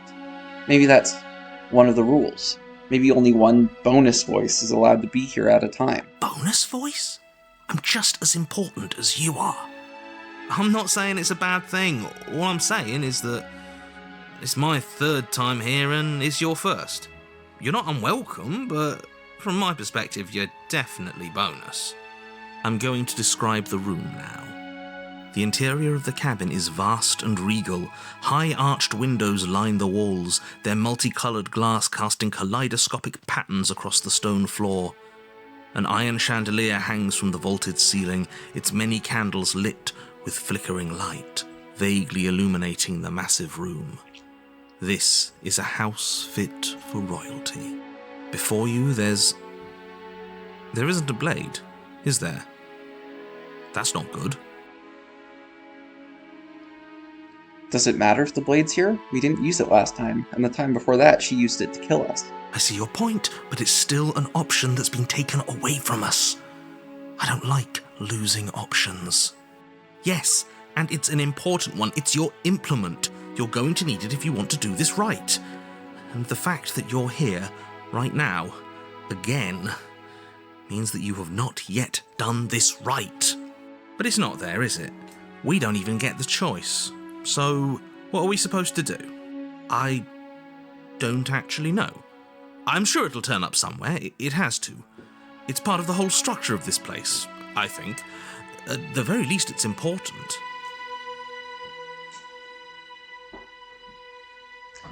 Yeah, the mirror. Approach the mirror. You cross the room, stopping just in front of the door to the basement. The handle is right there. Do feel free to give it a push as soon as you'd like. There is no door, there's a mirror. No, there isn't. What a strange thing to lie about. That's because I'm not lying. Look, if you need help, just raise your hand, and I'll guide it where it needs to go. Reach forward. You reach forward, your hand instinctively wrapping around the handle. It's gone. I don't like things disappearing on us. I don't like how fluid reality seems to be. Neither do I. And then you push the door open. Marvellous. We can proceed. It would seem that the stairs to the basement don't lead to a basement at all. Rather, they go up. They're draped in fine carpet, too, one that feels pleasantly soft against your feet. If the princess lives here, slaying her would probably... no, that doesn't work here at all. This place is nice. It's fancy, even. I have to say, whatever you did in your previous lives, I deeply dislike how much it's thrown me off my rhythm. Well, if all of this has thrown you off your rhythm so much, then maybe we don't have to slay the princess. No, you absolutely do. Just because she lives in a nice house doesn't mean she doesn't pose a direct threat to all of reality. It's in her very nature. Am I the only one who remembers how much she changed last time? Does she even have a nature? That is precisely why she poses a threat. I don't know, she got weird for a second, yeah, but she didn't change that. We have to move on. This is a wildly dangerous line of reasoning. No, you can't just say that and not... Her voice, gentle and warm, with an undercurrent of fatigue, rolls down the stairs. You're home. Dinner's ready. Oh no. As much as I desperately want to know what happened last time, we are not going to examine it. The more we think, the worse this gets. Why are you so on edge? This is much nicer than what we're used to. I'd like to have dinner. Dinner sounds nice. That is the problem. This isn't supposed to be nice, and she's supposed to be a prisoner. I need to stop talking. I need to stop talking. Just go upstairs, okay? Has Smitten just kept her, like, in a gilded cage sort of thing? Like, he did say he was just going to make this a place that she was going to love, but I'm assuming she still isn't allowed to leave. Oh no, he's made her like a 50s housewife, hasn't he? Oh no! And don't eat the food. Proceed up the stairs. This hall, like the one below, is grand and beautiful. Torches bathe the room in warm, comforting light, just enough to illuminate the tapestries along every wall, woven with scenes of chivalry and courtship and romance. The many cloth eyes are fixed on each other, gazes averted from the long table in the center of the room, the princess seated at its far end. I'm really sorry if you picked that up. There's another guy just extraordinarily loudly, like, zooming past on a motorcycle, and, like, that was annoying. Your pristine blade glints in the weak torchlight, hanging from a golden chain around the princess's neck. Oh! Okay, well, Smitten must have made it so that she had it, so that we couldn't use it. So that's where it is. And the tip is already pointed right at her heart.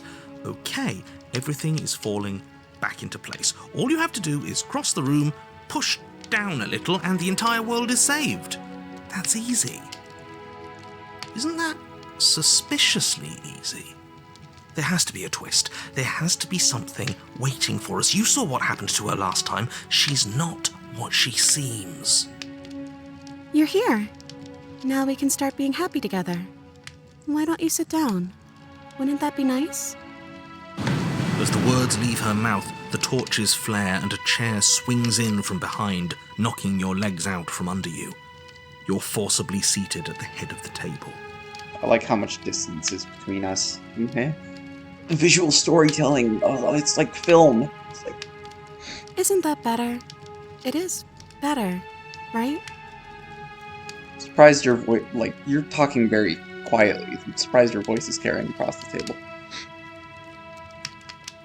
What is this place? It's our happy ending, just like you asked for. It's everything we're supposed to have ever wanted. What are we supposed to do now? Oh, right, dinner. I totally forgotten about it. The flames burn bright, and a Whoa. shadow dives across the table. In its wake, it leaves a feast. Go ahead and dig in. I'm sure you're hungry. Remember what I said. He looks so sad. Oh, but it looks so amazing, and after everything we've been through, we could really use a break.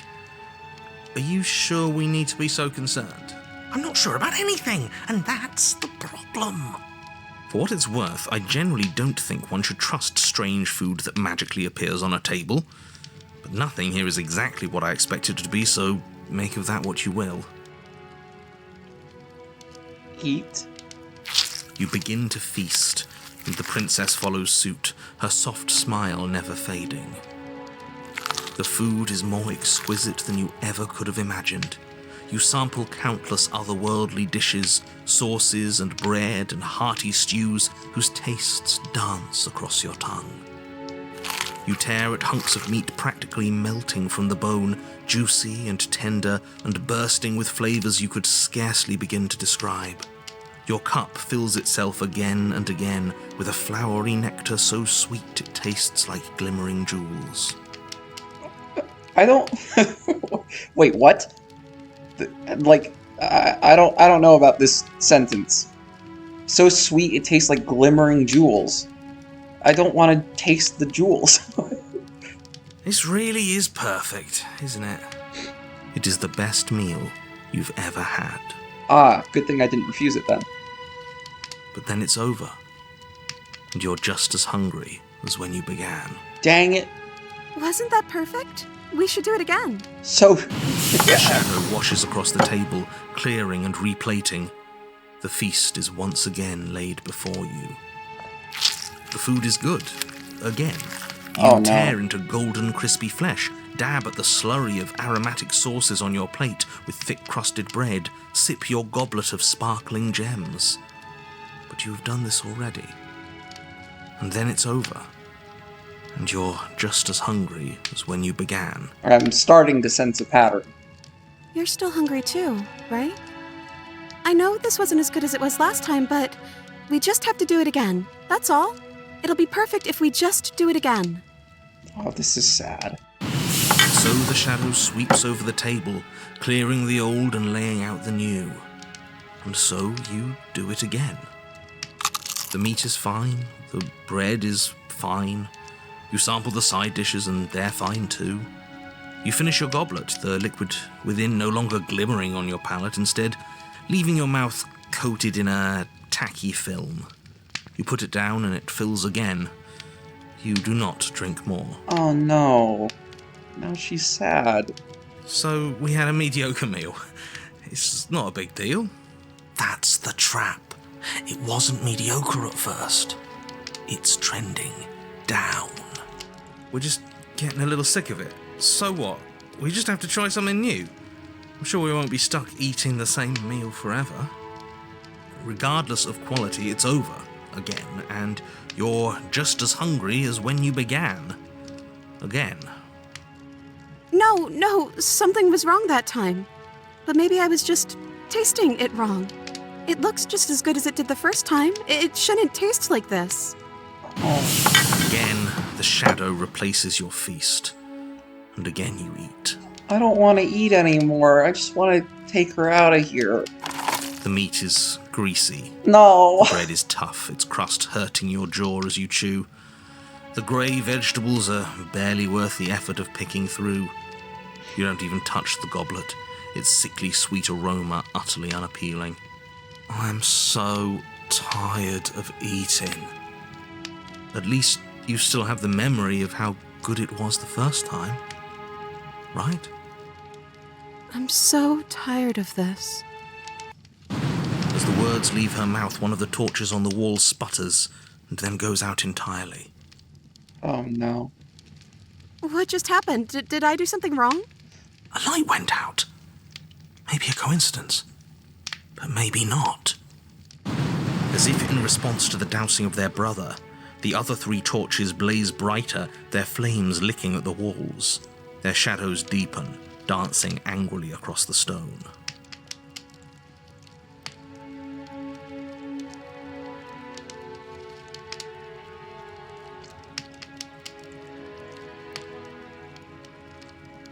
I don't think you did anything wrong. I think you just said something you wanted to say. But it was wrong. I took away a piece of our light. I'm not supposed to do that. I don't want him to be upset with me. Oh no. You said he. Who's he? He's the voice that whispers sweet nothings in my ear. I think he made this place for us. It all makes sense now. It's him, isn't it? He's making all this happen. He's the one who trapped us here. Who? The lovesick one. The one from last time. He's not gone. He's just with her now. He's the shadow. Oh. You're smitten. Hey, smitten. You were really chatty last time. Don't you have anything to say? Smitten? The torches flare and the shadow grows for a moment, but you don't receive a response. No, I saw him smile. That's him. Regardless, it would seem that he, if there is a he, isn't something you can talk to. He says his words are just for me, but he wants me to ask. Isn't this enough? Isn't this what you wanted him to do? He says he's tired. I don't think he'll answer anything else you have to say. Well, we ate. What are we supposed to do now? I don't know. Maybe we could play a game. Yeah, that's exactly what we should do. The flames roar and the shadow comes dancing across the table. It leaves behind an intricate game. Its pieces elegant and beautiful and enticing, its simple rules already apparent, even with little explanation. We can probably work together to figure this out as we go. That sounds like a lot of fun, right? Yet another waste of time. Why all the distractions? What are we being distracted from? That's the real game. And I feel like I'm 2 steps behind. You're overthinking it, mate. I feel like this is just something to do. We might as well try to have some fun. You and the princess do indeed figure it out as you go. And what a game it is. The tension between turns, the triumphant highs of moves well placed, and the tragic lows of miscalculations and careless plays. The warmth of trust and the cool texture of deception. And then, the climax, as she places her final piece. Oh, I think we got the rules wrong. And so you start over. Not again. Time passes. You play the game. You win. Hey! Will you look at that? Oh, you won. I guess we can play again. Time passes. You play the game. She wins. Oh, I won. I guess we can play again. This is like Mario Party. There is a long pause, and the board does not reset. It's definitely like Mario Party. You play over and over until you stop being satisfied and you just resent the other person. This isn't fun anymore, is it? It's No. never going to stay fun. You don't need me to tell you that it isn't. Oh. The princess visibly panics as another torch sputters. But the 3 are still going, just like last time. I mean, this one was already out before. Wait. Maybe this is just too easy. Maybe if we added more rules and pieces, it would be fun again. Yeah. The game's just a little simple. We can make it fun again. The shadow descends on the board once again. More pieces are added, their shapes more intricate, their purposes less immediately clear, and the two of you set about discovering the complexities of the game anew. And so you do. And it is fun again. In fact, it's almost as fun as the first time you played, and the sputtering torch roars back to life. But then you get used to the additions, and the feeling starts to fade. A creeping numbness settling in over the board. Ah, so it's like it's like DLC. Oh no, is this a comment about the Pristine Cut itself? Oh no. More pieces are added. The feelings flare. The feelings fade. The princess suggests new rules. A glimmer of what could have been excitement flits through your mind, quickly vanishing as the game progresses. Your pieces advance in an ever-increasing slog to their destination. Winning and losing become nothing but ends, and even the end becomes nothing as you roll over into a new game, the board resetting as many times as you can finish, until finally... I'm out of ideas. I'm actually out of ideas this time. I don't think I can play anymore. As the words leave the princess's mouth, another no. torch goes out. Again, the remaining flames burn brighter, and the shadow dances faster. Has it? I guess, yeah, it's definitely going faster. I'm happy. I promise. We're both so happy here. You don't have to be upset. This is... awful.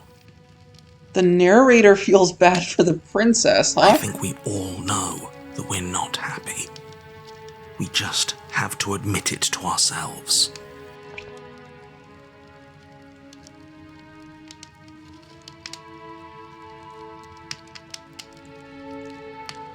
Are you actually happy here?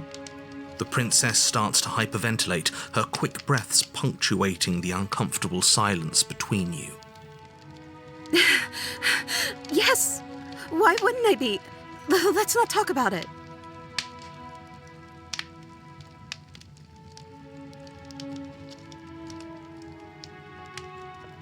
We need the truth. You need to tell me how you really feel. I don't feel anything. The third torch sputters out. The princess's shadow dances furiously against the far wall. There's just one left. What's going to happen when it goes out?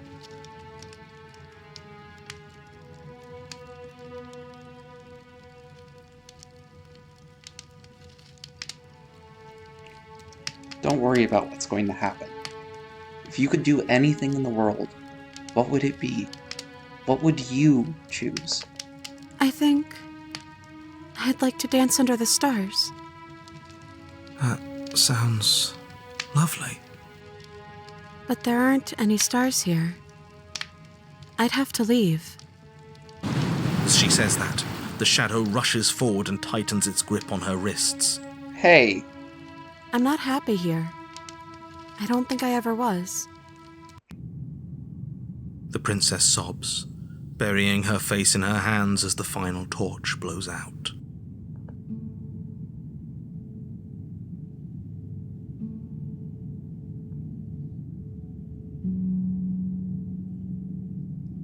I'm sorry. I feel like all of this is my fault. She raises her head, mascara trailing down her cheeks. Your fault. We were all just trying to make things work here. It just didn't happen that way. I don't think this is the sort of thing anybody needs to apologize for. Even if we both feel empty. Even if an important part of us is gone. The princess's eyes dart to the floor. Well, we can't sit here forever. That part of us is over. The princess pushes herself from her chair, and you instinctively do the same, waiting by the top of the stairs as she quietly crosses the room. Do you still care about me?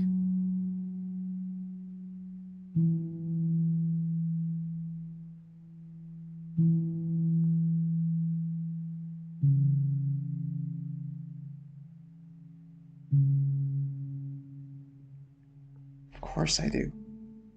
I don't think I'll ever stop. Oh, I wasn't expecting you to say that. I still care about you, too, so maybe this wasn't all bad. But I don't think this place is for us anymore. I think we need to go.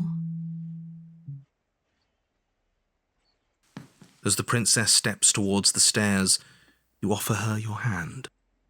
The corners of her mouth curl into a demure smile, and she gently takes your hand in hers.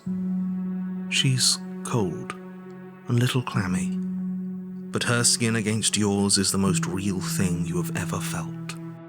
You're offering surprisingly little resistance. If we leave the cabin, doesn't that end the world? It does, if he's telling the truth.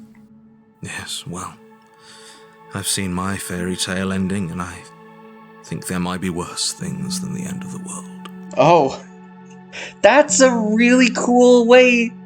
That makes sense. Oh, this is an awesome route. The narrator finally gets to see that his ending of pure bliss, where nothing ever happens, nothing of consequence, nothing of like just being trapped in this one place for eternity, isn't paradise. And yeah, he's seen what he thinks is the best ending. And yeah. Oh, this is such a great route. Really was just all meaningless blather then, wasn't it? Think what you will. I'm done fighting. You and the princess don't exchange words as you descend the stairs to the cabin's entrance. And then the two of you step out into the world. I think this is the end of me, even if it's not the end of you. I hope this was worth it. Genuinely, I do. Wow. He's really gone, isn't he? Yeah. There's an itching in the back of my head that feels like it's finally been scratched. No more shadowy figures yanking at our strings. No more strings. I guess we're free. The stars are so beautiful. A quiet moment passes over you.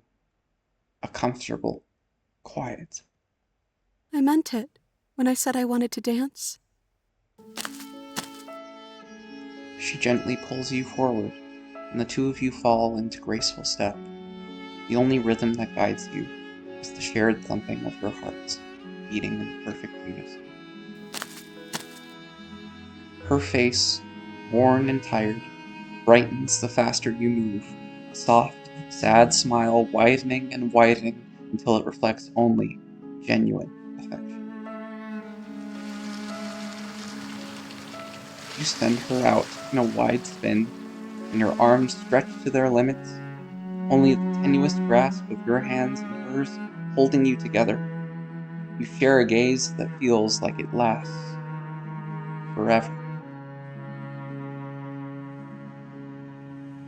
Thank you for taking me here. This is nice, even if it's a little cold outside.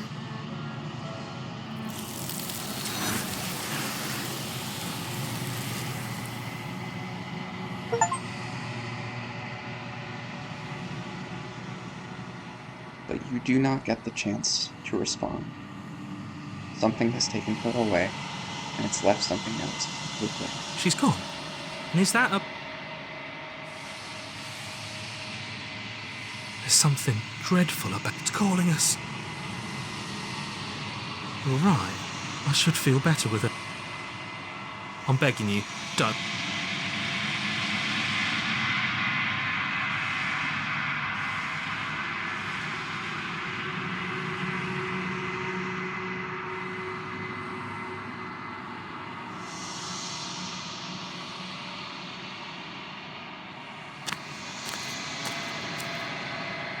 You are at the cabin. Something finds me in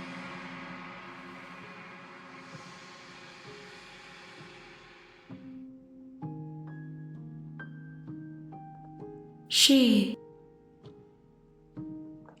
I want to ask her about this particular vessel. I want to see what she has to say.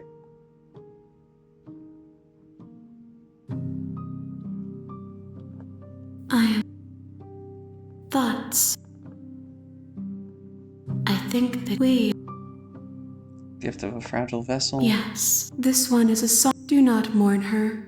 She has finally learned to sing for herself. Oh, wait. Skip past it. Nerves and fibers to feel the worlds beyond, perspectives to make my own. This one is a songbird in a cage of gilded shadows. She will make for an honest heart. Do not mourn her. She has finally learned to sing for herself. Nothing, as we are. But there is no exit. But bring me more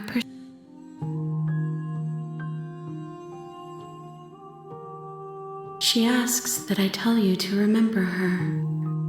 You won't. Everything goes dark, and you die.